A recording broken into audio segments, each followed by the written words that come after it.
Shopping mall, hospital തുടങ്ങിയ heavy traffic ഏരിയാസിലൊക്കെ നമ്മൾ normally use ചെയ്യുന്നത് ഗ്രാനൈറ്റ് ആണല്ലോ. അപ്പൊ അത് ഗ്രാജുവലി അതിനകത്ത് ചെളി വീഴാനുള്ള ചാൻസ് ഉണ്ട്, അത് ഫെയ്ഡ് ആയി പോകാനുള്ള ചാൻസ് ഉണ്ട്.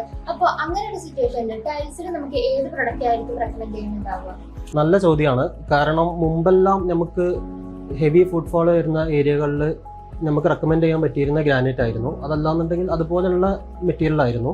ഇപ്പോൾ നിലവിൽ നമുക്ക് അതിന് സബ്സ്റ്റിറ്റ്യൂട്ട് ആയിട്ടുള്ള പ്രൊഡക്ട്സ് ടൈൽസിൽ വന്നിട്ടുണ്ട്. അപ്പോൾ ഇത് സൊമാനിയുടെ ഏറ്റവും പുതുതായിട്ട് വന്നിട്ടുള്ള ഒരു പാറ്റേൺ ആണ്. ഇത് സെഡ്മെൻറ്റോ എന്ന് പറയുന്ന കളക്ഷൻ, അതായത് റിഗാലിയ 2 എന്ന് പറഞ്ഞിട്ടുള്ള ഒരു ടൈൽ ഡിവിഷനിൽ വന്നിട്ടുള്ള സെഡ്മെൻറ്റോ എന്ന് പറഞ്ഞിട്ടുള്ള കളക്ഷനാണ്. ഈ സെഡ്മെൻറ്റോൻ്റെ പ്രത്യേകത എന്ന് വെച്ച് കഴിഞ്ഞാൽ ഇതിൽ MOH വാല്യൂ 7 ആണ്. MOH വാല്യൂ എന്ന് പറഞ്ഞു കഴിഞ്ഞാൽ മെഷർ ഓഫ് ഹാർഡ്നെസ്. ഇതിൻ്റെ ഹാർഡ്നെസ്, സർഫേസ് ഹാർഡ്നെസ് മെഷർ ചെയ്യുന്ന ഒരു പാരാമീറ്ററാണ് MOH. ഈ MOH വാല്യൂ 7 എന്ന് പറഞ്ഞു കഴിഞ്ഞാൽ നമുക്ക് ഇന്ന് ഏറ്റവും കൂടുതൽ ഹാർഡായിട്ടുള്ള മെറ്റീരിയൽ ഒന്ന് ഡയമണ്ട് ആണ് ഏറ്റവും ഹാർഡായിട്ടുള്ളത്. അത് കഴിഞ്ഞാൽ പിന്നെ നമുക്ക് ഈ മണലിലൊക്കെ കാണുന്ന സിലിക്ക എന്ന് പറഞ്ഞ കണ്ടന്റാണ്. മണലിൽ കാണുന്ന സിലിക്ക. ഈ സിലിക്ക എന്ന് പറയുന്ന കണ്ടന്റിൻ്റെ MOH വാല്യൂ 7 ആണ്.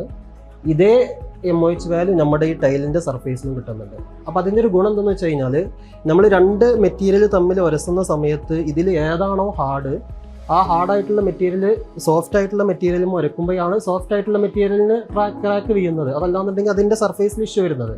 അപ്പോൾ ഇത് രണ്ട് ഏറ്റവും ഹാർഡായിട്ടുള്ള സിലിക്ക കണ്ടന്റും നമ്മുടെ ടൈൽ എന്ന് പറയുന്നതും അതേ ഹാർഡ്നെസ് ആണെന്നുണ്ടെങ്കിൽ നമുക്ക് സാധാരണ ഷൂല് അതുപോലെ തന്നെ ചെരുപ്പിലൊക്കെ വരുന്ന സിലിക്ക കണ്ടന്റ് പോലുള്ള അതല്ലെങ്കിൽ അതിലേറെ സോഫ്റ്റ് ആയിട്ടുള്ള ഏത് കണ്ടന്റ് വന്നു കഴിഞ്ഞാലും ഈ ടൈലുകളിൽ ക്രാക്ക് വീഴില്ല, അല്ലെങ്കിൽ സ്ക്രാച്ച് വീഴില്ല, അതുപോലെ ഇഷ്യൂസ് വരില്ല.